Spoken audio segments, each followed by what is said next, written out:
Em discussão, com a palavra na tribuna, vereador Fiuza. Obrigado, senhora presidente, senhoras e senhores vereadores. Vou ler um pouquinho, então, da biografia da nossa amiga Sueli Terezinha Câmara Salvação. Ela é natural, então, de Getúlio Vargas, no norte do estado, nascida em 10 de maio de 1957. Sueli, ela cresceu no campo, tendo uma vida simples e também humilde. Casou-se com Edson Feltz, com quem teve sua única filha, Ana Júlia Feltz. Aos 20 anos, em 1971, mudou-se para Caxias do Sul e foi trabalhar no ramo da metalurgia.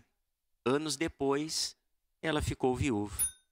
Terminou então seu ensino médio e fez diversos cursos, sendo que então, em 1977, casou-se novamente com Augustinho Salvação e, em 1998, com um grupo de amigos, foi morar no bairro Vitória. Junto com Augustinho, fez parte também da direção do bairro. A principal preocupação da nossa amiga Sueli era o próximo. Era ótima mãe e também uma esposa, excelente, vizinha e apaixonada pelos animais. Deixou um legado como exemplo de mulher e de cidadã. Sueli Terezinha Conceição, ou melhor, Sueli Terezinha Câmara Salvação, residiu no bairro Vitória até falecer em 15 de novembro de 2021, aos seus 64 anos. A nomeação, então, de Sueli Terezinha Câmara Salvação trará clareza e facilitará a identificação do local, além de proporcionar um sentido de pertencimento e identidade para os residentes.